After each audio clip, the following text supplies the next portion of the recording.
Welcome. ફરી આપણે computer subject માટે ભેગા થયા છે. હું ધર્મેશ ચાવાલા. આપણે 1 થી 4 પાઠના MCQ સોલ્વ કરવા પ્રયત્ન કર્યો છે. આઈ થિંક તમે વિડીયો જોયો પણ હશે. ઘણું બધું કવર કરવા મેં પ્રયત્ન કર્યો છે. છેલ્લે આપણે ઈ કોમર્સ અને એમ કોમર્સનો કન્સેપ્ટ શું છે એ બી તમે સમજા છો કે ઈ કોમર્સ મીન્સ કે વેબસાઇટનો ઉપયોગ કરીને જે કાર્ય કરવામાં આવે તેને ઈ કોમર્સ કહેવામાં આવે. એપ્લિકેશનનો ઉપયોગ કરીને જે કરવામાં આવે છે તેને એમ કોમર્સ કહેવામાં આવે છે. આટલી વસ્તુ આપણે લાસ્ટ ટાઈમ સમજ્યા હતા. ઈ કોમર્સની અંદર આપણે બિઝનેસ મોડલ પણ સમજ્યા હતા. આ બધી વસ્તુ આપણે કમ્પ્લીટલી સમજ્યા બાદ આજે ચેપ્ટર 5ના MCQ સોલ્વ કરવા પ્રયત્ન કરીશું. ચોથા પાઠની અંદર ઈ કોમર્સની લાક્ષણિકતા અને પરંપરાગત વ્યવસાયની લાક્ષણિકતા બી તમારે યાદ રાખવાની છે, જે ચોપડીની અંડરલાઇનમાં છે. હજી એક વખત હું બોલું છું, ચોપડીની અંડરલાઇન ખાસ વાંચજો. અને એ વાંચવા માટે મેં તમને IMP4 ટેક્સ્ટબુક એવું એક PDF છે. પણ ખાસ આટલું વિદ્યાર્થી મિત્રો કરજો. હું ચેલેન્જ આપીને કહું છું, આવું IMP ઇન ટેક્સ્ટબુક નામનું જે PDF મેં બનાવી છે એ ઓલ ઓવર ગુજરાત ખાતે કોઈએ નથી બનાવી ને એકદમ ઓથેન્ટિક છે. બિકોઝ ઓફ એ મારી મહેનત છે એની અંદર. મને ખબર છે કે આ લેવલ પર કોઈ નથી બનાવવાનું ને કદાચ કોઈ બીજો બનાવશે તો કોપી પેસ્ટ હશે. મારું બનાવેલું પોતાનું મટીરિયલ છે એટલે તો હું શ્યોર કહી શકું કે આ લેવલ પર તો કોઈ જ નહીં બનાવી શકે. અનુભવનો નિચોડ છે. It's okay. આ બધી વાતચીત કર્યા બાદ હવે આપણે મેઇન આવીએ એમ કોમર્સનો પરિચય. તો એમ કોમર્સના પરિચય આપણે ચોથા પાઠમાં આ બધા MCQ જોયા જ હતા. હવે આજે પાંચમા પાઠના એમ કોમર્સના પરિચયની અંદર જે મેઇન કન્સેપ્ટ છે તે જરાક જોઈ લઈએ. ઓવરવ્યૂ આપી દઉં છું. તો એમ કોમર્સની અંદર છે ને આ એક વસ્તુ સમજજો ખાસ.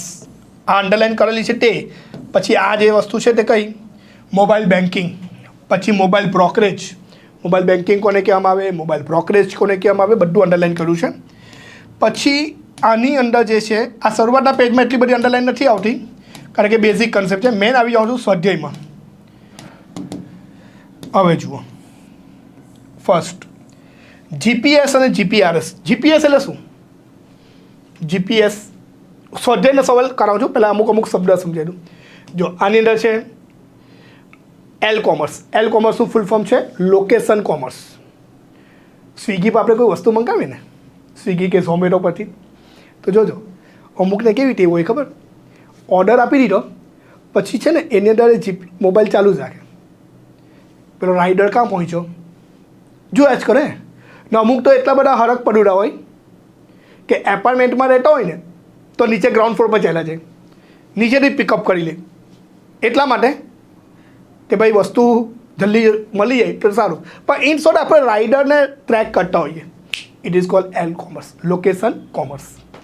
જ્યારે GPS એટલે શું? Global positioning system. જો યાદ રાખજો મિત્રો, GPS અને GPRS આસમાન જમીનનો ફરક છે.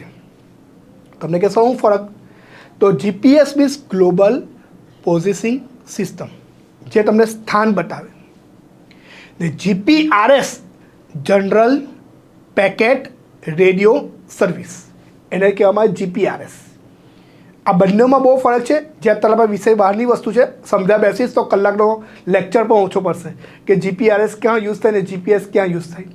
GPS ટ્રેક કરવા માટે વપરાય ને GPRS તમે જો એક સિમ્પલ એક્ઝામ્પલ આપી દઉં તો આપણે 4 વ્હીલ લઈને ગામડે જતા હોઈએ કે આઉટ ઓફ સિટી જતા હોઈએ ટૂરમાં, તો આપણે 4 વ્હીલની અંદર કોઈને FM સાંભળવાનો શોખ હોય અને FMની અંદર બી જોજો જેવા સિટી આવે ને તેમ એનું સ્ટેશન બદલાયા કરતું હોય. તો આપણે તો બેઠેલા કારમાં છીએ, પછી તો ગાડીની ઉપર એન્ટેના જેવું આવે, એ તમારું સ્ટેશન ચેન્જ કર્યા કરતું હોય. It is called GPRS, general packet radio service. એ બહુ ડીપમાં ટોપિક છે, અત્યારે નથી ડિસ્કસ કરતો. આ તો ખાલી એક એક્ઝામ્પલ આપ્યું છે. GPRSના બધા બહુ મોટા ટોપિક છે. કોલેજ લેવલમાં તમને કદાચ વિડીયો બનશે તો હું તમને સમજાવીશ. પછી આની અંદર આ છે સાયબર વેન્ડેલિઝમ. જે આ બધા શબ્દ યાદ રાખજો. સ્પૂફિંગ, આ બધું ડિજિટલ સર્ટિફિકેટ, સાંકેતિકરણ, આ બધા શબ્દ યાદ રાખવા છે. SSL secure socket layer. Okay. તો હવે પહેલો ટોપિક છે આપણા MCQમાં, ધ્યાનથી સમજજો. ઇન્ટરનેટ ધરાવતા વાયરલેસ એટલે આપણને ખબર ને, આપણે જનરલી વાઈફાઈ શબ્દ સાંભળેલો હોઈએ, તો વાઈફાઈનું ફૂલ ફોર્મ તમને કોઈને ખબર છે? વાઈફાઈનું ફૂલ ફોર્મ શું આવે છે, કોઈને ખ્યાલ છે? યાદ રાખજો, વાઈફાઈનું ફૂલ ફોર્મ છે વાયરલેસ ફિડિલિટી. વાઈફાઈ પૂછાતું નથી, આ તો જનરલી વાત છે. કદાચ કોઈને વાઈફાઈનું પૂરું નામ આવે, ઇન્ટરનેટનું બી પૂરું નામ છે, યાહૂનું બી પૂરું નામ છે, વિષય બહારની વસ્તુ છે, જવા દો અત્યારે.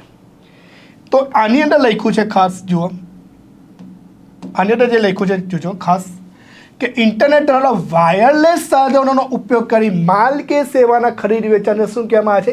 એમ કોમર્સ. વાયરલેસ સાધનો એટલે શું? આપણે મોબાઈલમાં એપ્લિકેશન ઉપયોગ, મોબાઈલ અંદર કેબલ જોડીને પછી આપણે નેટ વાપરીએ છીએ ખરા? નથી. કાં તો વાઈફાઈ વાપરીએ, કાં તો મોબાઈલ નેટવર્ક સિમ કાર્ડનું નેટવર્ક જે હોય તે આપણે યુઝ કરતા હોઈએ, તેને શું કહેવાશે? એમ કોમર્સ. વ્યવસાયિક હેતુ માટે સ્થાનની માહિતી, જો આ રાઉન્ડ કર્યું છે તો સ્થાનની માહિતીને શું કહેવામાં આવશે? L commerce. એલ કોમર્સનું ફૂલ ફોર્મ છે લોકેશન કોમર્સ. લોકેશન એટલે કે સ્થાન. બરાબર. હજી પણ એમ કહું છું, 5મા પાઠ અંદર અંડરલાઇન કરાવેલો કન્સેપ્ટ ખાસ વાંચજો બેટા.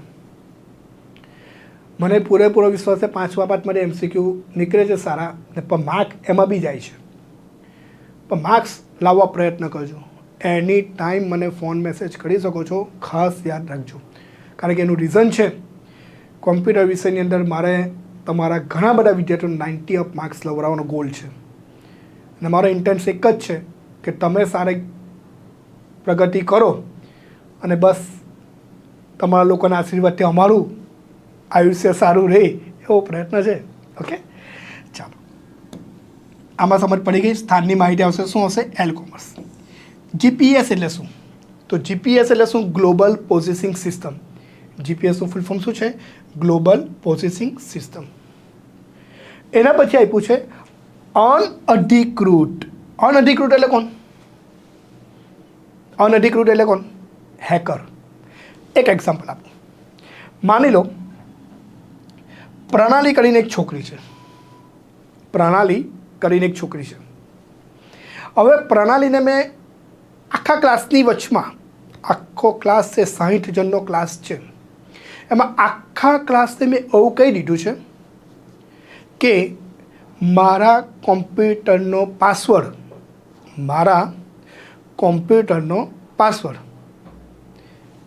આ જ.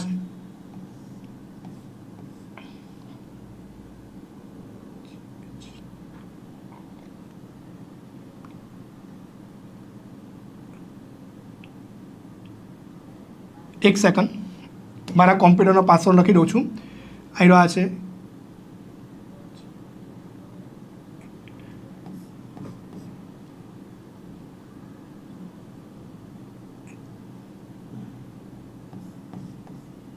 FNC. શું લખ્યો મેં પાસવર્ડ? FNC. આખો ક્લાસ કયો પાસવર્ડ લગાવશે? આ જ લગાવશે, રાઈટ? પણ પ્રણાલીને હું એવું કહી દઉં છું કે A બરાબર B લઈ લેજે. શું લઈ લેજે? A બરાબર B લઈ લેજે. સમજો, ખાસ બહુ ઇમ્પોર્ટન્ટ કન્સેપ્ટ છે. આખા ક્લાસને મેં શું કીધું છે? મારા કોમ્પ્યુટરનો પાસવર્ડ છે FNC. આખો ક્લાસ કયો પાસવર્ડ લગાવવા પ્રયત્ન કરશે? FNC. કોઈ કેપિટલ લગાવશે, કોઈ સ્મોલ લગાવશે, બધું ચેન્જીસ કરશે, પણ પાસવર્ડ લાગશે નહીં. પણ પ્રણાલીને મેં એવું કીધું છે કે A બરાબર B લઈ લેજે, એ મારો રિયલ પાસવર્ડ છે. તો A બરાબર જો B લેવા જાય તો F બરાબર શું થાય? G થાય. N બરાબર શું થાય? O થાય. અને C બરાબર શું થાય? D થાય. આ રિયલ પાસવર્ડ આવી ગયો. તો આ જે લખાણ લખ્યું છે એને શું કહેવામાં આવશે? સાંકેતિકરણ. અને આ જે આવ્યું રિયલમાં એને બિન સાંકેતિકરણ. એન્ક્રિપ્શન અને ડિક્રિપ્શન. આ એન્ક્રિપ્ટેડ લખાણ છે, આ ડિક્રિપ્ટેડ લખાણ છે. એન્ક્રિપ્ટેડ એટલે સાંકેતિકમાં ફેરવવું. ક્રેડિટ કાર્ડ તમે જોજો, બેંક એટીએમ કાર્ડ નાખવા જાઓ ને તો જો તમે લખો 1 2 3 4 તેમાં પાછળ કરો સ્ટાર આવે, એ એન્ક્રિપ્ટેડ લખાણ છે. પછી રિયલ કન્વર્ટ અંદર થતું હોય. તો અહીંયા લખ્યું છે, બહુ ઇમ્પોર્ટન્ટ કન્સેપ્ટ છે, સમજજો. અનઅધિકૃત ઉપયોગકર્તા વાંચી ન શકે. અત્યારે તમે અનઅધિકૃત ઉપયોગકર્તા થઈ ગયા મીન્સ હેકર, કારણ કે મેં તો લખ્યો એફએનસી, તો તમારા બધા માટે તો એફએનસી જ ઇમ્પોર્ટન્ટ છે ને. પણ ગુપ્ત રાખવાની પદ્ધતિને સુરક્ષાના કયા પ્રકાર તરીકે ગણવામાં આવે છે? ગુપ્તતા. પ્રણાલી સિવાય કોમ્પ્યુટરનો પાસવર્ડ કોઈની પાસે હતો નહીં, કારણ કે મેં એને કી આપી દીધી. કી કઈ આપી? A બરાબર B. તો એ છોકરી ઇઝીલી પાસવર્ડ ઓપન કરી શકે. પ્રણાલી માટે કી મળી ગઈ છે ને પ્રણાલી ઇઝી ઓપન કરી શકે. A બરાબર B છે તો F બરાબર G થાય, N બરાબર O થાય, C બરાબર D થાય. ખ્યાલ આવ્યો? ચાલો એના પહેલાં લખ્યું છે, એના પહેલાં આપણે સમજીએ. વિતરણ દરમિયાન વિગતને અકસ્માત કે દૂષિત ઈરાદાઓથી બદલવામાં આવ્યા નથી, તેની કોઈ છેડા કરવામાં આવી નહીં. આ સુરક્ષાને કયો પ્રકાર કહેવામાં આવશે? અખંડિતતા. કેવી રીતે સમજો? વોટ્સઅપ પર મેં પ્રણાલીને એક મેસેજ કર્યો, હાય. મને કેવી રીતે ખબર પડે કે એને મેસેજ રીડ કર્યો કે નથી કર્યો? રાઈટ, યસ, તમારો આન્સર રાઈટ છે. બ્લુ ટીક થઈ એટલે ખબર પડી જાય કે આ મેસેજ એને રીડ કરી લીધો છે. પણ પ્રણાલીને એવું કહેવું કે આ મેસેજ મેં નથી મોકલો, બીજા કોઈ મોકલો છે, તો પ્રણાલી માની શકે ખરી? નહીં માને. કેમ? સર તમારા મોબાઈલમાં આવ્યો છે એ મેસેજ તો તમે જ મોકલો. ભલે તમારા મોબાઈલમાં બીજા કોઈ ઉપયોગ કરીને મોકલો, એ વાત 2 નંબરની છે, પણ મોબાઈલ નંબર તમારો છે એટલે તમારા મોબાઈલનો જ છે, બીજા કોઈ મોકલો હું જાણતી નથી. મગજમાં બેસે છે? તો પ્રણાલી એવો બ્લેમ મારી પર કરી શકે કે મોબાઈલ નંબર તમારો છે એટલે તમારો જ મેસેજ છે, તમે જ મોકલો છે. વાક્ય શું કહે છે તે જુઓ. વિતરણ દરમિયાન વિગતને અકસ્માત કે દૂષિત ઈરાદાથી બદલવામાં આવ્યા નથી કે તેની સાથે કોઈ ચેડા કરવામાં આવ્યા નથી. કોઈ ચેડા નથી કરવામાં, મેં જ મોકલો છે, મને ખબર છે મેં જ મોકલો છે, એની અંદર કોઈ ચેડા થયા નથી. એને કયું સુરક્ષાનો પ્રકાર કહેવામાં આવશે? અખંડિતતા. સુરક્ષાના 4 પ્રકાર છે, ચોપડીમાં અંડરલાઈન છે. તમને કે સર આખા ટોપિક અત્યારે સમજાવો, પણ નહીં મેળ બેસશે. ટોપિક જો સમજાવી બેસે ને તો કલાક 2 કલાકના લેક્ચર બની જાય. અને અત્યારે આપણી પાસે એવો કોઈ સમય નથી કે તમે કલાક 2 કલાકના લેક્ચર પાઠને સમજવા માટે કરો. અત્યારે આપણે આ જ ઇમ્પોર્ટન્ટ છે એ તમારે. હા, પછી નહીં સમજ પડે તો મેં તમને કીધું છે સ્ક્રીનશોટ લઈ લેના, મેસેજ કરી દો, જવાબ આપીશ. બધા બહુ કોલ આવે છે અત્યારે. મારા માટે એવું થઈ ગયું છે કે રોજના પહેલાં હું આખા દિવસમાં માંડ 70-80 કોલ રિસીવ કર્યો હતો. અત્યારે આખો દિવસ ફોન પર બેસી રહેવું પડે છે. પણ ઇટ્સ ઓકે, કંઈ વાંધો નહીં. તમારું ફ્યુચર બનતું હોય મને કોઈ વાંધો નથી. તમારા માટે એટલા એફર્ટ્સ તો આપી શકે ને. ઓકે, ચાલો આટલામાં સમજ પડી. 5 MCQમાં ખ્યાલ આવી ગયો ને બેટા? Yes, very good. માત્ર અધિકૃત ઉપયોગકર્તાને જ સિસ્ટમના ઉપયોગની પરવાનગી આપવામાં આવે. સવાલમાં જવાબ છે અધિકૃત એટલે શું આવશે? અધિકૃતતા. આપણા મોબાઈલનો પાસવર્ડ હોય થંબ પાસવર્ડ, થંબ, અને થંબ પાસવર્ડ હું કોઈ બીજા મૂકું તો ચાલે નહીં, કારણ કે અધિકૃત વ્યક્તિ કોણ છે? અધિકૃત વ્યક્તિ કોણ છે? જે ઓનર છે તે, એનો થંબ છે તો એને થંબ આપવો પડે. ભાઈ ત્યાં બીજાનો ચાલે નહીં. તો અધિકૃત ઉપયોગકર્તાને સિસ્ટમના ઉપયોગની પરવાનગી આપવામાં આવે છે તે સુરક્ષાનો કયો પ્રકાર દર્શાવશે? અધિકૃતતા. નીચેનામાંથી સુરક્ષાનો કયો પ્રકાર ખાતરી આપે છે કે સંદેશ મોકલનારનો ઇનકાર કરી શકશે નહીં? અસ્વીકાર. વાક્ય સવાલમાં જવાબ છે, જોજો. નીચેનામાંથી સુરક્ષાનો કયો પ્રકાર ખાતરી આપે કે સંદેશ મોકલનારનો ઇનકાર કરી શકશે નહીં? મેં મોકલો છે પ્રણાલીને સંદેશ, તો હું એવું નહીં કહી શકું કે મેં નથી મોકલો. મોબાઈલ નંબર તો મારો જ ગયો છે, એને બ્લુ ટીક કરીને જોઈ બી લીધું છે, એટલે હું એવો કહી નહીં શકું કે મેં મેસેજ મોકલો નથી. શું આવશે? અસ્વીકાર. હું એવો અસ્વીકાર નહીં કરી શકું કે ભલે બીજા કોઈએ મોકલો એ વાત 2 નંબર છે મોબાઈલમાંથી, પણ નંબર મારો છે એટલે વેલિડ. તો આજે ગમે તે પછી કરે તો બી મારું જ નામ આવે, મોબાઈલ નંબર મારો છે, બરાબર? ચાલો 8મો સવાલ. ઇન્ટરનેટ પર કોમ્પ્યુટર કે રાઉટર દ્વારા પ્રેક્ષકથી પ્રાપ્તકર્તા સુધી મોકલાતી માહિતીની નોંધ રાખતા પ્રોગ્રામને શું કહેવાય છે? સ્નીફર. તો બેટા યાદ રાખજો, આ મારે તમને એક વસ્તુ કહેવાની રહી ગઈ છે. કોમ્પ્યુટરના પેપરમાં 4થો પાઠ અને 5મો પાઠ હું હમણાં બતાવું છું કેવી રીતે કરવાનું છે તે જોજો. બતાવી દઉં ચાલો એટલે ખ્યાલ આવશે. આ 8મો પ્રશ્ન પેન્ડિંગ છે, યાદ રાખજો. હું મેઇન ટોપિક લઈ લઉં છું. જો આ જે કન્સેપ્ટ છે ને, જો તમને બતાવું, આઈ થિંક આઈડવા જો શું લખ્યું છે, સ્વ અધિકાર, કોપીરાઇટ, બૌદ્ધિક સંપત્તિ સિક્યોરિટી, ઇન્ટેલિજન્સ, પ્રોપર્ટી. પછી અહીંયા તમે જોજો શું આપ્યું છે, trademark, domain name disputes, protecting intelligent properties, steganography, digital watermark. આ બધા જે શબ્દ જે છે ને ઇંગ્લિશ વર્ડ્સ, એ ઇંગ્લિશ વર્ડ જો આ મેં તમને હમણાં સમજાવ્યું ને, આવો સવાલ બી છે. આ પ્લેન ટેક્સ્ટ અને સાઇફર ટેક્સ્ટ જે મેં હમણાં તમને સમજાવ્યું. એન્ક્રિપ્ટેડ વિગત, ડિસ્ક્રિપ્ટેડ વિગત. ઓકે, પણ આ જે બધું બોલું છું ને, ડિજિટલ સર્ટિફિકેટ, આનું રીઝન તમને મેં કેમ બતાવ્યું સમજ પડે છે? એનું એક જ રીઝન છે કે બોર્ડની પરીક્ષાની અંદર જ્યારે MCQ આવશે ને, ત્યારે MCQની બાજુમાં કોઈ MCQ ઇંગ્લિશમાં બી આવશે ને કોઈ MCQ ગુજરાતીમાં બી આવશે. કેમ? કારણ કે ગુજરાતી મીડિયમ ને ઇંગ્લિશ મીડિયમનું પેપર એક જ સાથે નીકળે. સવાલ ગુજરાતીમાં આવી જાય પણ ઓપ્શન ચેન્જ નહીં કરે. એટલે ગુજરાતી મીડિયમના વિદ્યાર્થીઓ ખાસ યાદ રાખજો, એ લોકોએ વસ્તુ આ યાદ રાખવાની કે ઓપ્શન ગુજરાતીમાં આવે તો વેલ એન્ડ ગુડ છે. આ સ્નીફર ગુજરાતીમાં લખીને ખબર પડી જાય, પણ ઇંગ્લિશમાં મારો યાદ રાખજો કે સ્નીફર એટલે શું. રાઈટ? તો પ્રાપ્તકર્તા સુધી મોકલાની માહિતીની નોંધ રાખતા પ્રોગ્રામને શું કહેવામાં આવે છે? સ્નીફર. કેવી રીતે? તમે મૂવીમાં જોજો, આપણો ડેટા રેકોર્ડ થતો હોય, ઇટ ઇઝ કોલ્ડ સ્નીફર. આપણો રેકોર્ડ ટ્રેસ થાય, કાં છે, શું છે, કોની યારે વાત કરી, બધું જ, એને શું કહેવામાં આવે? સ્નીફર. ઉપયોગકર્તાના મશીન કે નેટવર્કને સ્થગિત કરી તેને નિરુપયોગી બનાવી દેવાનો આક્રમણ નીચેનામાંથી કયા નામે ઓળખાય છે? તો ડેનિયલ ઓફ સર્વિસ. ચોપડીમાં છે જ, એટલે ખાસ યાદ રાખજો. 5મા પાઠને ક્યારે પકડવાનો છે? છેલ્લે. 4થા પાઠમાં પાછ છેલ્લે પકડીને ચાલજો. થોડી તમારી બદામ પૂરી કરશે પછી લઈ લેજો. બરાબર? વેબસાઇટના પાનાને ઇલેક્ટ્રોનિક પદ્ધતિથી સુધારવાના કાર્યને શું કહેવામાં આવે છે? સાયબર વેન્ડેલિઝમ. બધા જ MCQ કમ્પ્લીટ ટીક કર્યા છે. ઇલેક્ટ્રોનિક પદ્ધતિ સુધારવાની ક્રિયાને શું કહેવાય છે? સાયબર વેન્ડેલિઝમ. કોઈની સમક્ષ તમે જે નથી તે સ્વરૂપે રજૂ થવું અથવા નકલી વેબસાઇટને પ્રમાણભૂત વેબસાઇટ ગણાવી એને શું કહેવામાં આવશે? સ્પૂફિંગ. સાયબર વેન્ડેલિઝમનો કોન્સેપ્ટ છે, સાયબર સિક્યુરિટીનો. સોરી, પોતાની વેબસાઇટ અનધિકૃત, ખબર કહો, કોઈ પણ વેબસાઇટ હોય એની પાસે HTTPS લખ્યું હોય.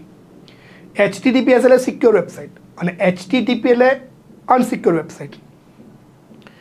વેબસાઇટ છે ઓપન થાય પણ આપણે એની પર ટ્રસ્ટ ન કરી શકીએ. તમે જોજો ઓનલાઈન વેચાણ માટેની ઘણી બધી વેબસાઇટ આપણે વેચવા જોતા હોય તો એમેઝોન, ફ્લિપકાર્ટ, મીશો એવા પર જ્યાં બધા ટ્રસ્ટ કરીએ, કારણ કે ટ્રસ્ટેબલ છે. બીજી બધી પેલી આવે ને એપ્લિકેશન ખોલે ને પછી બતાવે પણ જલ્દી ટ્રસ્ટ ન આવે. બરાબર? વાયરસ, વોર્મ, ટ્રોજન હોર્સ, આ બધા વાયરસના પ્રકાર છે. ટ્રોજન હોર્સ વાયરસનો પ્રકાર છે. વર્ષો પહેલાં હમણાં આવેલો રેન્સમવેર 2019માં, 2019માં. વિન્ડોઝ 7 બંધ થવાનું કારણ એવું છે. વિન્ડોઝ 7 OS બંધ થવાનું કારણ રેન્સમવેર વાયરસ. પણ કદાચ કોઈ કંઈક જોયું હોય તો આઈ લવ યુ નામનો બી વાયરસ એક આવેલો હતો જે દરેકના કોમ્પ્યુટરમાં ડેમેજ કરી દેતો હતો. તો ટ્રોજન હોર્સ વાયરસનો આખો કન્સેપ્ટ છે, હું તમને અત્યારે સમજાવી નહીં શકું, પણ ખાલી એક હાઇલાઇટ આપી દઉં કે વર્ષો પહેલાં ગ્રીકની અંદર, ગ્રીક જે યુદ્ધ થતા ત્યારે એક મોટો ઘોડો આવતો ને એ ઘોડાની અંદર સૈનિકો છુપાઈ જતા અને એ ઘોડાને ખેંચીને લઈ જતા. એટલે સામેવાળા દુશ્મનોને એવું લાગતું કે આ રિયલ ઘોડો છે, પણ રિયલ ઘોડા ન હોય, લાકડાનો ઘોડો હોય, એની અંદરથી બધા સૈનિકો બહાર નીકળતા. It is cold Trojan horse virus web. એટલે કોઈના ઈમેલમાં એક મેસેજ આવી જાય કે આઈ લવ યુ, એટલે અમુક તો પેલા હરખ પડું હોય કે આપણને ઘરમાં કોઈ નથી કહેતું, કોણ આવેલો મેસેજ મોકલો, એટલે આઈ લવ યુ મેસેજ પર ક્લિક કરે, એ પછી જાય બધી જ ફાઇલ કરપ્ટ થઈ જાય. એટલે તમારી OS કરપ્ટ થઈ જાય, ડેટા કરપ્ટ, એટલે વાટા પૂરી. અને ટ્રોજન હોર્સ વાયરસ કહેવામાં આવે. ઓકે, તો એના માટે કયો સોફ્ટવેર જરૂર છે? Antivirus software. એન્ક્રિપ્શન એલ્ગોરિધમનો ઉપયોગ કરી, એન્ક્રિપ્શન મેં હમણાં તમને સમજાવ્યું ને, મારા કોમ્પ્યુટરનો પાસવર્ડ છે FNC, પણ રિયલ પાસવર્ડ છે કયો? GOD, પણ મેં લખ્યું છે કયું? FNC. એન્ક્રિપ્ટેડ લખાણ છે. મૂળ લખાણને ગુપ્ત લખાણમાં ઓળખાતા અવાચ્ય લખાણમાં પરિવર્તિત કરવાની ક્રિયાને શું કહેવાય? એન્ક્રિપ્શન. અમુકને છે ને દેશી ભાષામાં સમજાવો ને, કદાચ મારો વિડીયો જોજો તો અમુકને પેલી સ્મવાળી ભાષા, સ્મ ટસમાં મેં કેસમેમ છો સ્મો, એ સામેવાળાને જ ખબર પડે. ઇટ ઇઝ કોલ્ડ સાંકેતિકરણ. અને પેલો જે મનમાં વિચારી લે ને એને બિન સાંકેતિકરણ કહેવામાં. તમને એનું સદા આવું બધું બહુ આવડે પણ શીખવું પડે. વિદ્યાર્થીઓ પાસે બધું શીખવા મળે છે. એટલે આ બધી વસ્તુ ઇમ્પોર્ટન્ટ છે. હસો નહીં તમે પાછા, હસવામાંથી બહુ ઊંચા નહીં આવે. ઓકે, એટલે શું આવશે? એન્ક્રિપ્શન. ગુપ્ત લખાણને મૂળ લખાણમાં પરિવર્તિત ક્રિયાને શું કહેવામાં આવે? ડિક્રિપ્શન. શું કહેવામાં? ડિક્રિપ્શન. એટલે મૂળ લખાણને પાછું મૂળમાં મેં એફએનસીનું કી આપી દઈ કે એ બરાબર બી લઈ લેજો તો જીઓડી બની ગયો, એ ડિક્રિપ્શન. ઇન્ટરનેટ પર વેબ વ્યવહારને સુરક્ષિત રાખવા માટે, ઇન્ટરનેટ પરના વેબ વ્યવહાર સિક્યોરિટી રાખવા માટે શું આપણે? SSL, secure socket layer. SSL પ્રોટોકોલની રચના કોણે કરેલી? નેટસ્કેપ. જો નેટસ્કેપ એ બીજા પાર્ટમાં બી આવી ગયું છે. જાવાસ્ક્રિપ્ટની રચના બી કોણે કરેલી? નેટસ્કેપે. અને SSLની રચના બી કોણે કરેલી? નેટસ્કેપે. નેટસ્કેપ કંપની છે જેનું એક પોતાનું બ્રાઉઝર, નેટસ્કેપ નેવિગેટર. રાઈટ? કંટાળો આવતો હોય તો જોજો વિડીયો પાછો.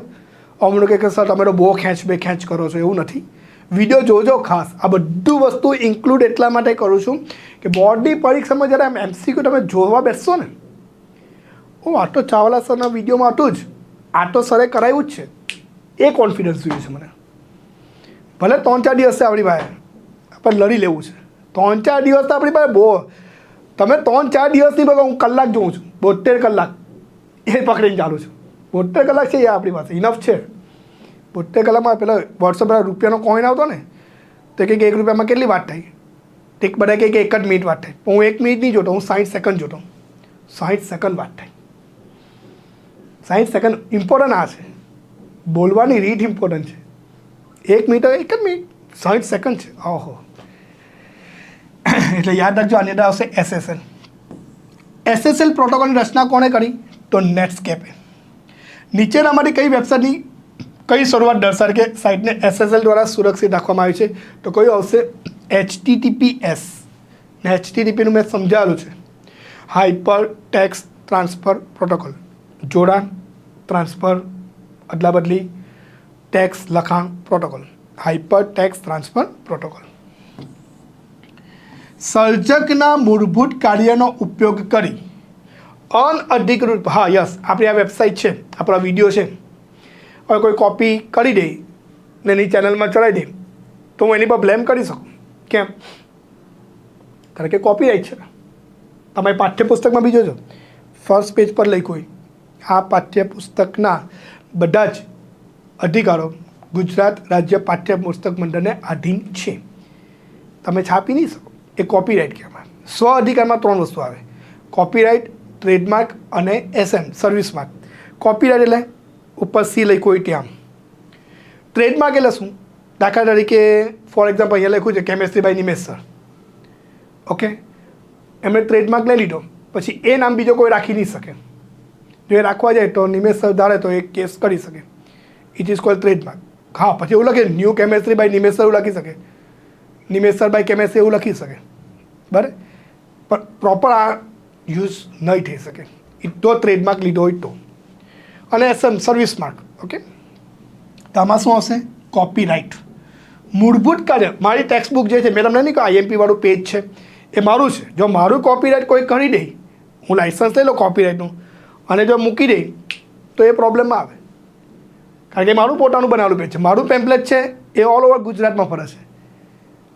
પછી એ મારી કોપીરાઇટમાં એને કોઈ બીજાનું નામ ચલાવીને PDFમાં એડિટિંગ કરીને મૂકી દે તો નોટ, એ પ્રોબ્લેમમાં આવે. કારણ કે PDF મારી પોતાની બનાવે છે, મારા લખાણથી છે. કારણ કે એની PDF ફાઇલની જે મેન સોર્સ ફાઇલ છે એ બધી મારી પાસે છે. ઓકે, ઉત્પાદન કે સેવાના બજારમાં અન્ય ઉત્પાદન કે સેવાથી અલગ રાખવા વ્યક્તિ કે સંસ્થા દ્વારા ઉપયોગમાં લેવામાં આવતા નિશ્ચિત લોગો, નિશાની શબ્દને શું કહેવામાં આવશે? ટ્રેડમાર્ક. TM લખાઈને આવે, ખબર? આમાં કેમેસ્ટ્રીનો આઇકોન છે, પછી આ આઇકોન કોઈ બીજો યુઝ નહીં કરી શકે. મારું છે ધર્મેશ ચાવાલા, તો ધર્મેશ ચાવાલા તમે જોજો કમ્પ્લીટ. પછી એમાં કોઈ બીજો એડિટિંગ નહીં કરી શકે. લખ્યો છે મારો લોગો સાથે છે, તો એ લોગોનો ઉપયોગ કોઈ બીજો કરવા જાય તો પ્રોબ્લેમ. ઓકે, તેને શું કહેવામાં આવશે? ટ્રેડમાર્ક. નીચેનામાંથી કઈ ટ્રેડમાર્કની નિશાની છે? તો TM, SM અને રજિસ્ટર. રજિસ્ટર આપણે જે રજિસ્ટર કરાવીએ છીએ તે. એક માહિતીના અન્ય માહિતીમાં સંતાડવાની ક્રિયાને શું કહેવામાં આવશે? સ્ટેગનોગ્રાફી. એક ફોલ્ડરને બીજું ફોલ્ડરની અંદર માહિતી સંતાડ્યા કરે એને શું કહેવામાં આવશે? સ્ટેગનોગ્રાફી. ફાઇલની કોપીરાઇટ માહિતીને ઓળખવા માટે ચિત્રો, ઓડિયો કે વિડીયોમાં ઉમેરવામાં આવતા ડિજિટલ કોડને શું કહેવામાં આવશે? વોટરમાર્ક. ખબર આપણા મોટા મોટા ટેમ્પલેટની પાછળ લખ્યું નામ રેબરના ગૂગલ્સ આવે, રેબરના ગૂગલ્સ ઓરિજિનલ ખબર કેવી રીતે પડે કે આ રેબરના ઓરિજિનલ ગૂગલ્સ છે? તો અહીંયા લખ્યું રેબન, એ જ અહીંયા લખ્યું રેબન, પછી તડકામાં જ દેખાય. પ્લસ એની જે આ સ્પેક્સની જે સ્ટીક આવે ત્યાં બી રેબન લખ્યું, પછી તડકામાં જ દેખાય. એ ઓરિજિનલ રેબનની નિશાની છે. તમે તડકામાં લઈએ તો જ વંચાય. તો આપણને ખબર પડે કે આ રેબન ઓરિજિનલ છે. દરેકનો પોતાનો લોગો હોય જે સસ્પેન્સ લાઈક હોય, તો એને શું કહેવામાં આવે? વોટરમાર્ક. ડિજિટલ તરીકે તો ડિજિટલ વોટરમાર્ક. ઉપયોગકર્તાને ક્રેડિટ કાર્ડ તથા વેપારીને ચૂકવણીની ખાતરી કોણ આપે છે? ઇસ્યુસિંગ. હવે ક્રેડિટ કાર્ડનો કન્સેપ્ટ હું તમને સમજાવી દઉં. ક્રેડિટ કાર્ડની અંદર 4 ઇમ્પોર્ટન્ટ પર્સન હોય. ઇસ્યુસિંગ બેંક જે ક્રેડિટ કાર્ડ આપે છે તે, એક્વાયરિંગ બેંક જે વેપારીનું ખાતું છે તે, પ્રોસેસર અને પેમેન્ટ ગેટવે. આ 4 ઇમ્પોર્ટન્ટ પર્સન છે. પેમેન્ટ ગેટવે એટલે પેલું ખબર વિસા ને માસ્ટર કાર્ડ ને બધું, એ થર્ડ વ્યક્તિ. એ જ્યારે બેંકમાં પૈસા રોક્યા હોય, જે બેંક ક્રેડિટ કાર્ડવાળાને પૈસા આપે, બેંકની અંદર કોઈ લેવા દે, બેંક પૈસા આપતી જ નથી. થર્ડ વ્યક્તિ જે રોક્યા છે તેના દ્વારા પૈસા આવે. આખો કન્સેપ્ટ છે, ચોપડીમાં આપ્યો છે, જોઈ લેજો તમે. એટલે શું આવશે? ઇસ્યુસિંગ બેંક. ચૂકવણીની ખાતરી કોણ આપે છે? ઇસ્યુસિંગ બેંક જે ક્રેડિટ કાર્ડ આપે છે તે. નીચેનાવાળી ચૂકવણીના કયા કાર્ડની સપાટી પર માઇક્રોચિપ જડેલી હોય? માઇક્રોચિપ કયા આવશે? Smart card. આ સવાલ છે ચોપડીમાં. ઓકે, ચાલો આ થયા 5મા પાઠના MCQ. હવે 5મા પાઠના 24 MCQ થઈ ગયા બાદ હવે જે મેઇન કન્સેપ્ટ છે 6થો પાઠ, રાઈટ? તો 5મા પાઠના MCQ ક્લિયર થયા છે. નેક્સ્ટ વિડીયોમાં 6થો પાઠ અને 8મા પાઠનો હું વિડીયો લઈ લઈશ. તો એ વિડીયોને ખાસ જોવા પ્રયત્ન કરજો, પૂરતો સમય કાઢજો. 6થો ને 8મો પાઠ ચોપડીની અંદર સૌથી અઘરામાં અઘરા પાઠ. 6થો, 7મો ને 8મો 4 બાજુ એસી મૂકો તો બી પરસેવો નીકળે એવા પાઠ છે. એટલે એ નેક્સ્ટ વિડીયોમાં હું મૂકું છું. 5મા પાઠની સાથે ઇન્ક્લુડ નથી કરતો. 6થો અને 8મો પાઠ બહુ ધ્યાનથી સમજવા પ્રયત્ન કરજો. ઓકે, અસ્તુ. તો વિદ્યાર્થી મિત્રો, આજનો આ સેશન જો તમને ગમ્યો હોય તો વિડીયોને લાઈક જરૂર કરી દેજો. આ વિડીયો દોસ્તો તમને કેવો લાગ્યો છે કોમેન્ટ કરીને જણાવી દેશો અને ચેનલને સબસ્ક્રાઇબ કરી બેલ આઇકોન બટન પર ઓલ નોટિફિકેશન ઓન કરી દેશો, જેથી દરેકે દરેક સેશનની માહિતી તમારા સુધી દોસ્તો પહોંચતી રહે. વિદ્યાર્થી મિત્રો, નીટ 2024 માટેનો ક્રેશ કોર્સ આપણો શરૂ થવા જઈ રહ્યો છે. આ ક્રેશ કોર્સ જે છે ઓનલાઈન તથા ઓફલાઈન બંને માધ્યમની અંદર અવેલેબલ છે.